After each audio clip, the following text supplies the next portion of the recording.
Donc je me suis battu pour avoir la parité. Et une fois que j'ai obtenu la parité, je me suis rendu compte que c'était pas la parité qu'il fallait avoir, c'était la compétence.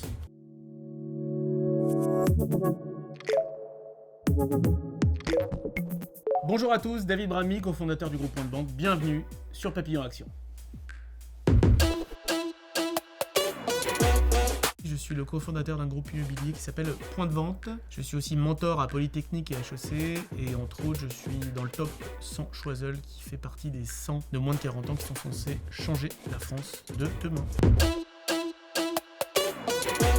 Mon parcours, un Français qui vient de banlieue, qui est né dans une cité et qui, par sa propre volonté, la réalisation de ses rêves qu'il avait, a pu gravir les échelons par la force de la bienveillance, du respect de la parole donnée.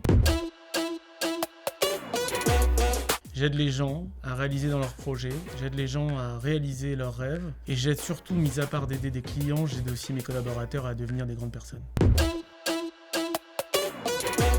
Un des principaux engagements dans lequel je suis, c'est de considérer que la France est un pays qui est un des plus beaux pays du monde et considérer qu'aujourd'hui on est un pays qui n'est plus souverain. Aujourd'hui la souveraineté, mettre un drapeau français sur son balcon, est automatiquement synonyme d'extrême droite. C'est quelque chose qui me perturbe énormément parce que je considère que je suis français, je suis fier d'être français, j'aime la France et pourtant je suis souverain, je suis chauvin et si je dois faire un choix entre les autres et la France, ça sera la France. Et donc dans les premiers engagements que j'ai aujourd'hui, c'est de considérer qu'il va falloir éviter de rater la vague de la dématérialisation numérique du Web 2.0. Comme toujours, nous allons vouloir réformer plutôt que d'essayer d'accepter le changement.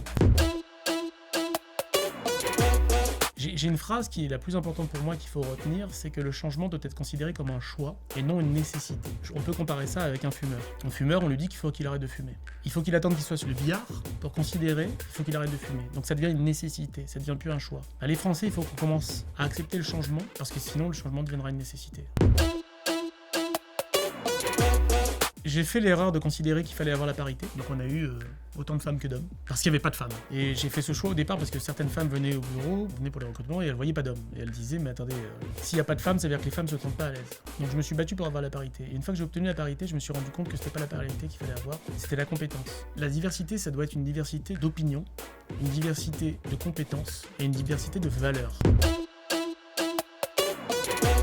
L'égalité des chances est réelle en France. On a la chance d'avoir l'égalité des chances depuis quelques années. Moi qui viens de banlieue avec des parents qui étaient ouvriers, j'ai eu la chance de pouvoir m'en sortir, pouvoir créer mon entreprise, pouvoir avoir accès à l'éducation qui m'a permis aujourd'hui de pouvoir faire des études gratuitement. Ça c'est le premier point qui fait qu'on peut avoir une égalité des chances. Deuxième point où on a une égalité des chances, c'est qu'aujourd'hui, qu'importe notre religion, qu'importe notre couleur de peau, qu'importe notre taille, on a la possibilité de réussir en France. On ne se rend pas compte de cette chance qu'on a. On se rend pas compte aussi des changements du monde. 2 générations précédentes se sont battues pour des droits et aujourd'hui, on continue à se plaindre alors qu'on ne se rend pas compte de la vie qui était il y a 50 ans ou 60 ans. Et donc, si on ne considère pas que cette chance aujourd'hui qu'on a de vivre dans un pays où l'égalité des chances est possible, c'est qu'il faut arrêter de se plaindre, il faut agir.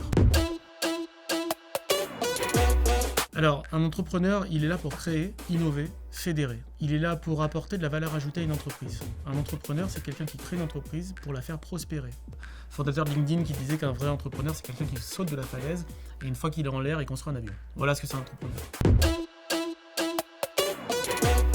Alors déjà, un chef d'entreprise, comment ça fonctionne ? Ça fonctionne en considérant que vous recrutez des gens qui ne sont pas au maximum de leur capacité. Et vous devez les faire évoluer pour que leur capacité augmente. Moi, je suis très disruptif là-dessus d'ailleurs parce que je considère qu'il faut garder ses faiblesses, ne pas les changer, ne pas en avoir honte et augmenter ses forces. Si on sait jouer au foot, ça sert à rien qu'on essaye d'apprendre à jouer au tennis. On continue à plus jouer au foot et plus s'entraîner. En ce qui concerne mon entreprise, je considère donc que les gens qui doivent venir chez moi doivent évoluer. Vous savez, c'est un peu comme un enfant. Un enfant, au départ, il sait pas marcher, il sait pas parler. Vous lui apprenez à marcher, vous lui apprenez à parler et même parfois, il vous lâche la main pour aller marcher à côté. C'est le but de la vie. Si on n'est pas prêt à accepter ça, on n'est pas prêt à être entrepreneur. Je me dis cette phrase que j'ai vue dans un documentaire de Steve Jobs et qui est une phrase qui me perturbe tous les matins. C'est que si les rendez-vous que j'ai aujourd'hui ne sont pas des rendez-vous que j'ai envie de faire, ou sont des rendez-vous qui ne me feront pas avancer dans la vie, ou qui vont pas me rendre heureux, ou qui vont pas me permettre de créer, ces rendez-vous, je les annule. Mon plus bel accomplissement personnel, c'est d'avoir eu des enfants. Parce qu'on considère, une fois qu'on a des enfants, qu'on commence à peu près à comprendre pourquoi on est venu sur Terre. C'est assez perturbant d'ailleurs, parce que c'est la première fois de notre vie où on commence à avoir peur pour quelqu'un. Et la plus belle réussite professionnelle, on va dire, c'est d'avoir réussi à réaliser mes rêves. J'avais un rêve, c'était de réussir dans la vie. Et alors ce qui est le plus perturbant maintenant, c'est de considérer qu'est-ce que ça veut dire réussir dans la vie. Alors, vous voyez, je rêvais d'une Aston Martin et je l'ai pas acheté. Donc qu'est-ce que ça veut dire réussir dans la vie ?